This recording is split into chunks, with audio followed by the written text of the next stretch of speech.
Welcome to Sacrilegious Discourse. For this is what the Sovereign Lord says. Why do you need prophets to tell people who you are and what you want? If you can justify everything that the God of the Bible has done, then you can justify any of your behavior. A lot of this mentality is trickling into what is now mainstream right-wing Christianity. I am capable of empathy greater than this God of the Bible. This is a Bible that they tell kids. This is the good Lord. This is the good book.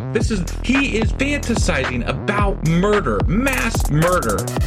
Head over to sacrilegiousdiscourse.com right now to find out how to leave us a review or support us on Patreon.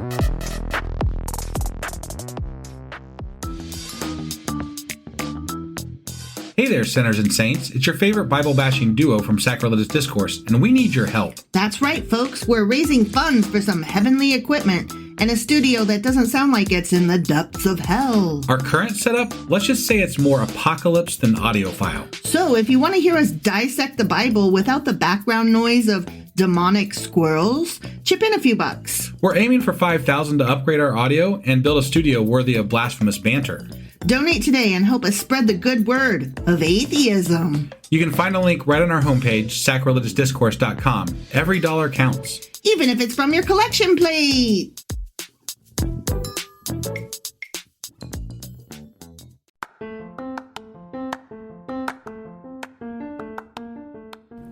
Welcome to Sacrilegious Discourse. I'm husband. And I'm wife. Together, we're reading the Bible for the very first time. We grew up without religion and wanted to know what all the fuss was about. Well, what have we learned so far? That God is a dick, and apparently some people believe in talking donkeys? We're not trying to pass ourselves off as experts. Nope, we're just reading the Bible for the first time and giving our first take reaction. If you'd like to join us in this venture, you might consider starting at episode 1. Otherwise, jump in wherever you like. All right, let's go read the Bible. Yeah, let's get to it. Husband! Wife! Before I ask you if you remember what happened yesterday. Yeah, you threw me off here a little bit. I know. Can I issue an apology? You can issue an apology. Okay, I already had you include it in the summary for yesterday's episode. Yeah. But I just wanted to verbally give an apology. I can't remember what it was in reference to, but I said something about menstruation, and I applied it across the board to women. Right. And that was not cool of me. And I just want to apologize to any trans or non-binary individuals listening who might have been hurt or bothered or wish I had phrased that better and more inclusively, because that's how I want to be, is the person who automatically speaks that way and knows that way. So I am very sorry. I do know that trans women are real women. Not all women menstruate, and not all who menstruate are women. I am aware of that. I am working to change my language to be more inclusive, and I'm sorry that I wasn't. I am with you 100%. I also am working to work on my language in certain regards, and it's not always easy. It's not. You get brought up a certain way, and unfortunately, things shit out of your mouth sometimes. They do. So. Yeah, and I don't want to be a person who says things like that hurt people. I don't want to hurt people. Yeah. And I want to be respectful of people. Right. So, sorry. That's not the person that I want to be. Sorry. And also, do you remember what happened yesterday? I don't know how to transition from awkward apology, stupid, to okay. So I anyways. gave you the hand motion. I know, you were wrap it up, go. And I'm So yesterday, there was... He did a war. Yeah, he was not peaceful in that sense. So right. There was more David or something, I think. They mentioned him for sure. And then he made his slaves build things? That's right. There were slaves that they conscripted. And they could count to 17. Yeah, but maybe not 18. We're not sure. Okay. Yeah. So that was 2 Chronicles chapter 8. It sure as fuck was. And today we're reading 2 Chronicles chapter 9. Let's do this. Okie dokie.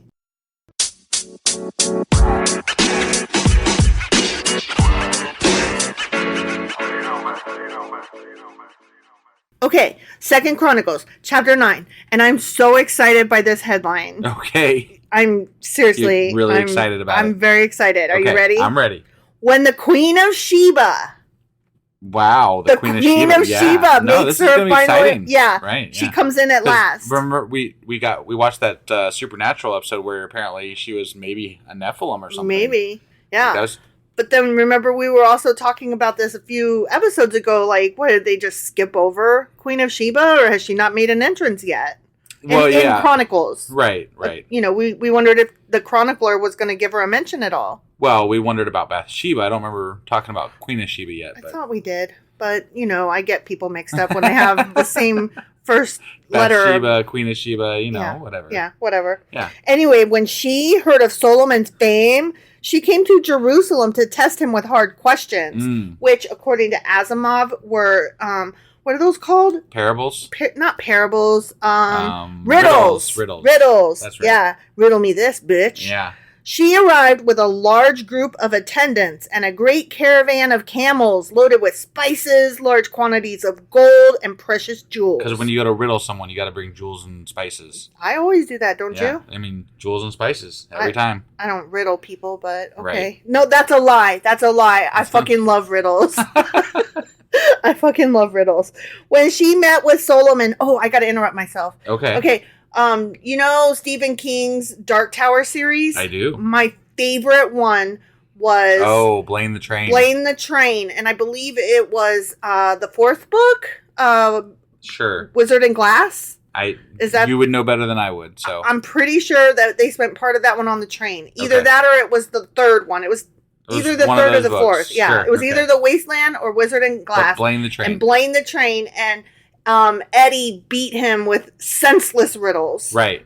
And if you know, you know. But that book was so fucking good. That's like my favorite part of the whole series was listening to all those fucking riddles the whole way through. Yeah. Okay, sorry. Good.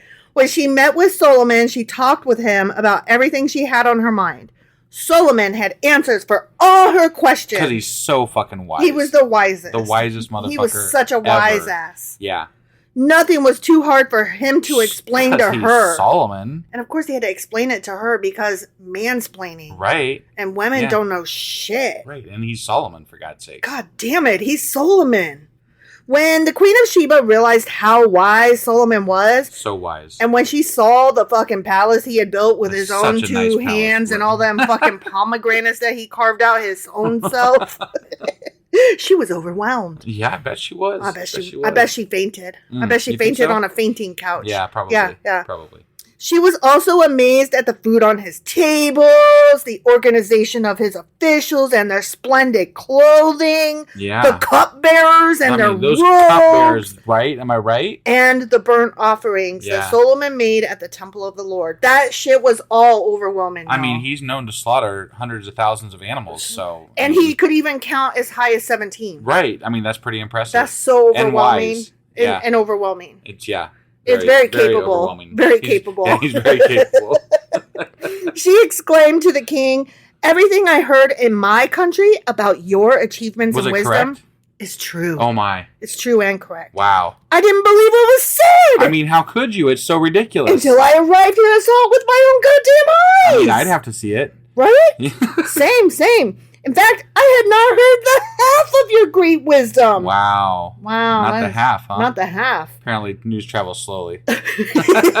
What you gonna do without Twitters? Right? It is far beyond what I was told. You know what? I want to know who was spreading rumors, and I'm going to have them shot for not spreading them good enough. Right? Yeah. What do you mean you only heard the half of it? Right? You better have heard the whole of it. Were they only saying that I was kind of smart? Because I'll have you know I'm a wise ass. Yeah. Who told you I was only half smart? Right? Ooh, bitches. How happy your people must be, she continued. I mean, he waited 20 years to help them, so... I know. What a privilege for your officials to stand here day after day listening to your wisdom. Yeah, that's what I always think when I have to stand next to somebody who's... That's when my boss is talking, that's what I'm thinking the whole time, right? Mm-hmm. What a privilege to stand here and stand next to this guy talking. So smart, boss man. You're not like, get the fuck out of here. Whatever. Praise the Lord your God who delights in you and has placed you on the throne as king to rule for him because God loves Israel. Yeah. Just to clarify, I do kind of like my boss, so just... I know. But I wouldn't want to listen to him, like, nonstop, so... Nobody wants to listen to anybody smart nonstop. Right. Yeah. Like, there are smart people that I enjoy listening to, you, for example, and there are smart people that I don't enjoy listening to, such as maybe your dad and brother. Right, yeah. Very nice. They do anything for you, etc., etc. Very great. I love them to death, but their wisdom is a lot like Solomon's. It's a little... Too wise. There go some wise asses. That's all I'm going to say. Anyway... God loves Israel and desires this kingdom to last forever. It won't, though. He has made you king over them so you can rule with justice and righteousness. Yeah. He's a righteous dude. And apparently so you can have like 1,000 wives. Mm-hmm. Or whatever they were. Right. Concubines. Something. She gonna fuck him, though. Remember, I told you that. Right, yeah. I cannot hear the word righteous in reference to a man without thinking of, again, it's Stephen King. That's so funny. This isn't where I meant to go with this, but in The Stand, the devil, Randall Flagg, he's walking around and he's singing the song that, what's his name wrote? One of the main characters, not Stu Redman, but the singer man. I don't remember. Well, anyway, he wrote this song and it was about a righteous dude. And Got it. Randall Flagg is walking around singing that song. What a righteous dude. Man. Right. He's righteous man in his cowboy boots and his winky face, smiley. Just in case anybody emoji. was wondering, wife is a big fan of Stephen King. I am, but it's only by coincidence and accident that the last two references I made were to his great works. Right. So, but I mean, it could stand to be true that, you know, you are such a fan and that's why they stood out in your mind to come up just randomly in a podcast. But I've also read the Anne of Green Gables series just as often, if not more. All right. And you don't see me quoting them. No, I sure don't. You have it. But Ghostbusters, I quote them a lot. See, and that's not Stephen King. It's not. So there you go. Ghostbusters is not Stephen King. Okay. We all learned something today. Fuck off. Then she gave the king a gift of 9,000 pounds of gold. She measured that. Wow, yeah, they can count to 9. They can count to 9. Or 9,000, I guess. 9,000. Yeah, right. Great quantities of spices and precious jewels. They couldn't count those. There was too many. It was just they great. Were countless. Yeah. Never before had there been spices as fine as those the Queen of Sheba gave to King Solomon. Those were some fine spices. Those spices were mighty fine, I will have you know. Yeah. Okay, we got to use some parentheses voice here. Ready? Just make sure you speak up for it. Yeah, okay. All right. In addition, the crews of Hiram and Solomon brought gold from Ophir, and they also brought red sandalwood and precious jewels. The king used the sandalwood to make steps for the temple of the Lord and the royal palace, and to construct lyres and harps, but not saxophones, for the musicians. Never before had such beautiful things been seen in Judah. End parentheses. That seems a little ill-placed. It does, right? Like they're sitting here talking about what Queen Sheba brought, and then all of a sudden they're like, by the way. The chronicler's like, just so you know, other people brought shit too. Right. No, I mean, Solomon specifically was like, he brought stuff in. Yeah, like, He brought stuff too. It wasn't just Queen of Sheba. All of the stuff did not come from Queen Sheba. And it's like, we know, guy, you can calm your tits. Right? We know. Yeah. Hakuna Also, don't tatas. forget, David brought some shit too. Oh my God, David brought all the shit. David brought, a ton. But you can't just let that go with... At least 17 tons. Yeah. It's such bullshit. Like, can't you just let a girl bring some stuff? Cool. Right? Yeah. King Solomon gave the Queen of Sheba whatever she asked for. I know what I'd asked for. I did. Mm-hmm. Gifts of greater value than the gifts she had given him. So I mean, so that seems kind of pointless, right? It's kind of like here, let me just pay you more than what you gave me for some reason. It's kind of like when you have a Christmas exchange with somebody and you're each allowed to spend $10, and so you each go buy a $10 gift and they're exactly $10 and you exchange them and then you open them up and they're both the same $10 garbage. Right, yeah. Like yeah, exactly. One is a Yankee Candle wannabe and the other is a self-care kit that has like not Bath and Body Works soap and lotion in it. I have never understood gift exchanges because, you know, here's why. I don't really care about the people that like, okay, the people that I care to give gifts to when I give gifts, whether it be during Christmas or any time, right, is going to be someone I love and care about, right? And I give it to them because I love and care about them. Right. But when you do a gift exchange with extended family or with coworkers or something, I have bowed out of that. I just feel like you're just dumping money into something for no fucking reason. I would rather that we all agree not to spend any money at all. Right. I'm like, here's $10 or $15 or $20 or $50 of my hard-earned money, and I'm going to get something shit in return, and you're going to get something shit in return. And we just pissed away $50 each. I put a nix in that early on in our marriage. Yeah, no, your I know. family, I mean, to be fair, you have a lot of family on your side, and I was like, oh, we're not doing a gift exchange. Because I honestly, like, I resent every single dollar that I don't get to spend on us and our child. Right. I do. Right. I do, especially when it's obligatory. Fuck off. Right. Like, I would love to buy presents for all our nieces and nephews, but as it is, I'm expected to buy presents for all of our nieces and nephews and then one obligatory person whose name I drew out of a hat. And more often than not, me being a guy, I would end up with something like a multi-tool or a flashlight or some shit, and I'm like, I got this crap already. 10 years I got a whole in a fucking row. toolbox at home. Like, I don't need a fucking multi-tool of whatever. And it's not to sound ungrateful, but I'm just like, keep your $10. Right. Keep it. I'm not saying I'm not grateful to receive something. You know what? If you want to buy me something and you feel like it's in your heart to give it, that's one thing. But if it's because you drew my name out of a hat, right, just keep the money. You know what my gift is? My gift is getting to visit with family and friends and getting to spend time with them when I don't normally get to do that. Yeah. I don't agree with the gift exchange is just a stupid little stunt. Your family was so mad when I first brought that up. And then your brother like called us on the sly and was like, here, I'm just going to give you $50 for the gift exchange. And I was like, why don't you draw a name for me and give them the $50 and just have it come straight from you? And he just totally didn't get like what I was saying. And I was like, I'm not doing it. Right. I'm not doing it. Yep. I don't do obligatory gift giving, God damn it. Yeah. So there you have it. Right. Sorry. No, it's fine. Anyways. Yeah. But that's not to say I love buying gifts though. But you know what? I like buying gifts when it's not forced upon me. Right. And I do buy nice things. I buy things that you know what? Here's how my gift giving works. I know I'm way off topic here, but here's how my gift giving works. I mean, it is the first day of December, so.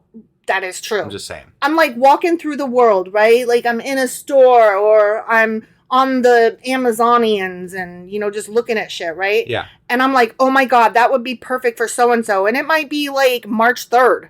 Right. And if I've got the money, I'm buying it for that person right then and there because I'm like, oh my God, this is perfect. Right. I wasn't looking for anything for anybody and I just saw this thing and it made me think of them and they need it. Yeah, actually, it reminds me, I just wrote a blog post on our website and y'all should go check it out. But it is about a response to somebody that said that atheists have no one to thank. Oh my God. And in that article, I go on about maybe we should just, get rid of holidays altogether. And because of obligatory gift giving and because of the stress and the capitalism, everything that goes along with these holidays, it's not that I don't like getting together with family.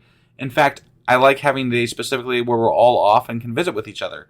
But it has devolved into, like you said, an obligatory gift giving time. Right. And it's just, if it stresses me, you, and lots of other people in the world out that we have to abide by these things that people want us to do. Right. And sometimes we don't really even have the money to get gifts for our kid, let alone for everybody else in my extended family. Yeah. So it's just... And don't forget, and plus the person whose name we drew. Right. Yeah, that too. that we may not have even really wanted to get a gift for. Yeah. And that we, under normal circumstances, probably wouldn't have. Right. If we're being honest. Yeah. So, yeah. No, I mean, more often than not throughout our lives, we've been poor. And still to this day, we get by, meagerly. And somewhat. Our Christmas is always nice, but only in our house. Right, yeah, only in our house. You, and the kids. That's pretty much it. Yeah. And that's the funnest. I love our Christmases. I just feel sorry for everybody else who's not in them. Right. Yeah, no, we have a great Christmas. Because if I only have $500 to spend, I do not want to spend $100 on other people. I want to spend all the $500 on just my family. Right. I'm selfish that way. Mostly on our kid. Yeah. I was going to say the majority would be on the kids because I am very selfish in that I want my child to be the happiest because they don't have a lot of money. Right. So fuck off. Yeah. Also, the other day, they turned 18. Yes, they did. And I bought them a stretchy hamburger. And that was, yeah.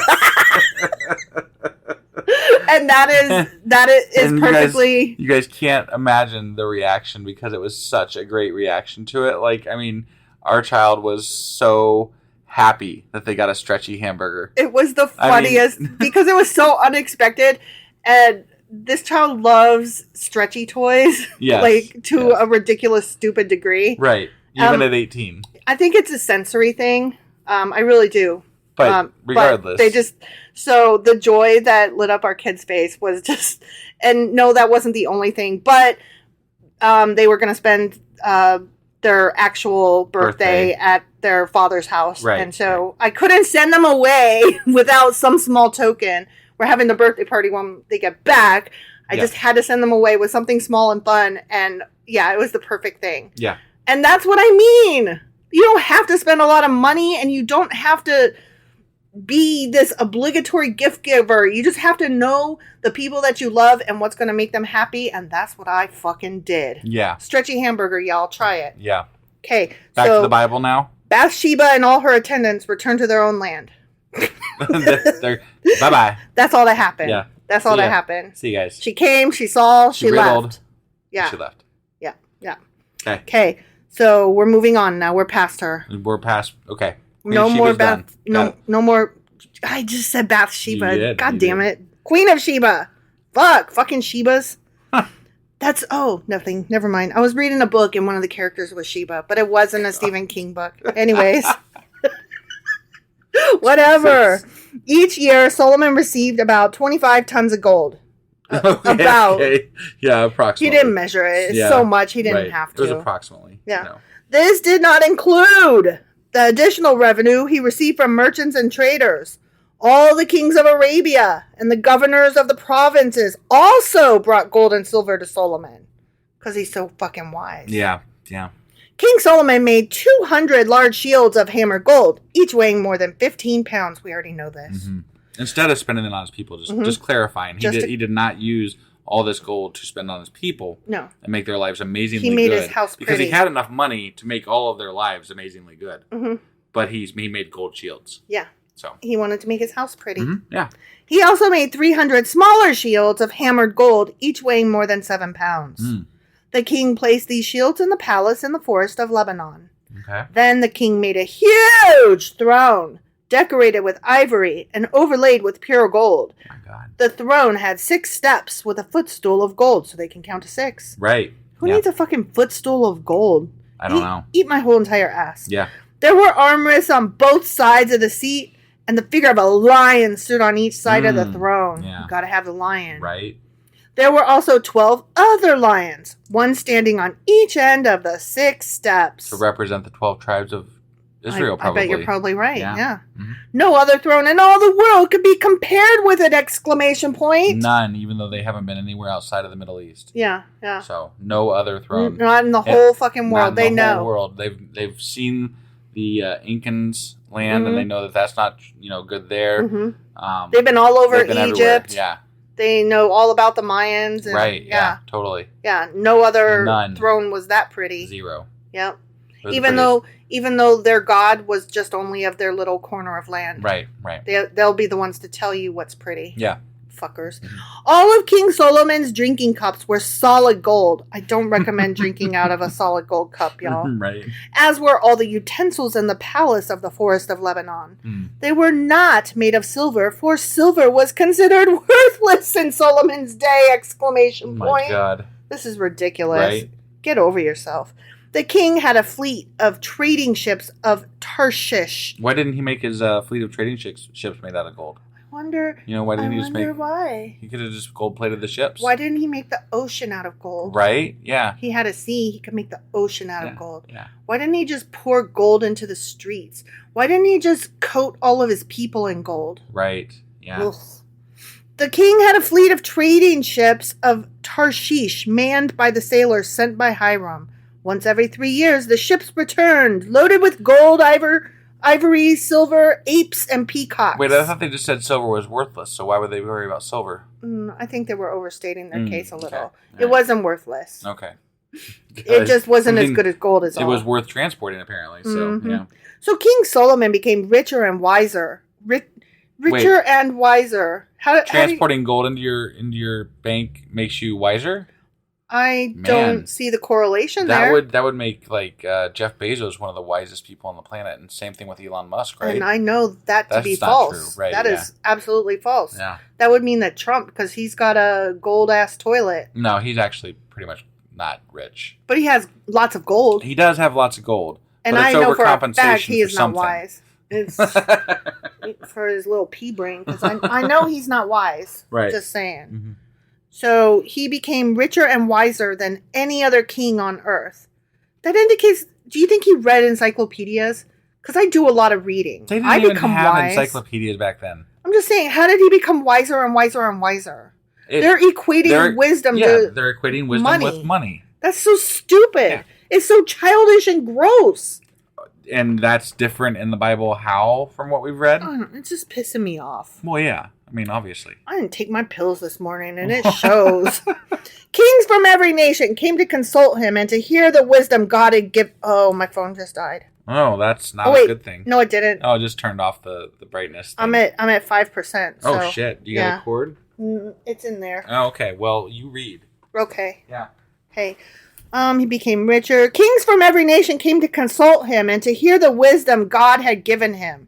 Year after year, everyone who visited brought him gifts of silver and gold, clothing, weapons, spices, horses, and mules. Mm. I really like the peacocks he mentioned earlier. Yeah. I want peacocks. Yeah. You never buy me a peacock. I never buy you a peacock, no. Ever.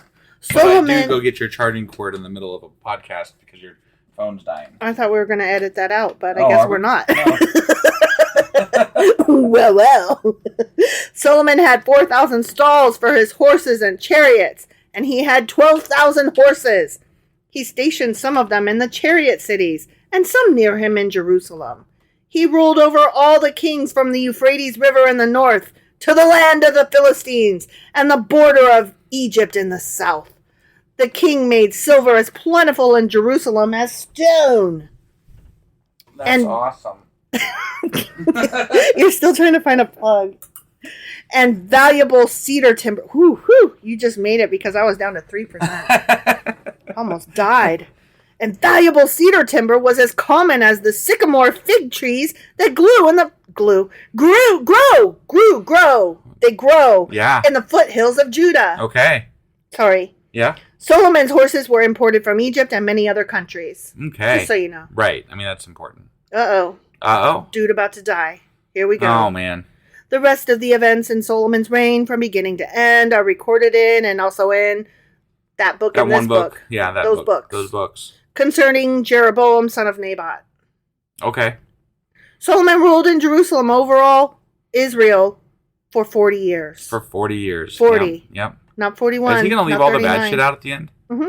Ready? Yeah, I'm ready. When he died, he was buried in the city of David, named for his father.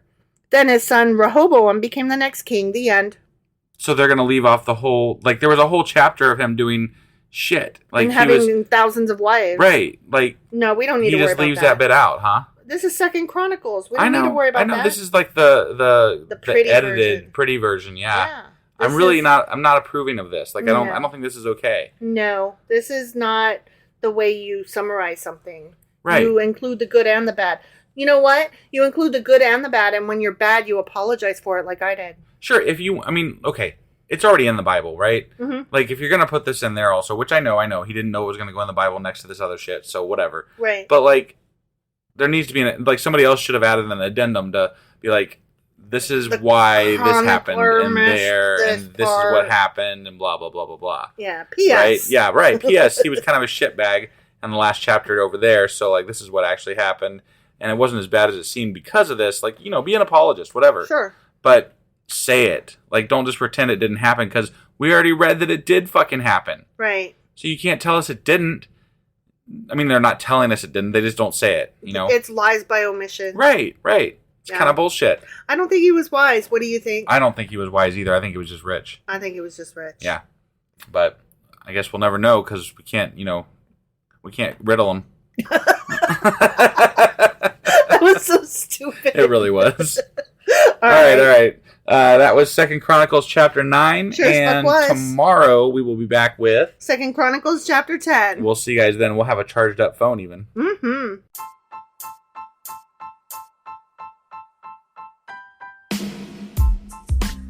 Hey, wife, I guess that's the end? But husband, that's just sad. It doesn't have to be. We are on lots of social media platforms like Twitter. Our handle there is sacrilegious_D. For D's nuts. Oh my god. Stop doing that. Anyway, we're also on Facebook, Instagram, and Pinterest. There's a link to all of our social media sites at our website. Ooh, we have a website? Yeah, it's sacrilegiousdiscourse.com, where you can also find a link to our merch shop. We have a merch shop? Yep, we have podcast-themed clothing, mugs, notebooks, and more, as well as an atheist and science-themed products. Wow, our fans should really go check that out right now. Definitely. They can get in touch with us by sending an email to sacrilegiousdiscourse@gmail.com. But before they do that, we could really use some help. Oh yeah? With what? Well, it's not free running the podcast, and we need some financial support in order to get better equipment, which will free up time so we can concentrate on our podcast and our fans. Okay, so what should they do? Head over to patreon.com/sacrilegious discourse and sign up as a contributor on our podcast. Supporters there receive additional bi-weekly episodes that we record just for our Patreon members for as little as $2 a month. Also, we'd really appreciate it if you would like and subscribe on whatever platform you're using. And Apple Podcast reviews help us out tremendously. Like and subscribe. Leave an Apple review. Join us on Twitter. Support us on Patreon. That's a lot of instructions. Don't forget to say thanks. Thanks! Okay, bye.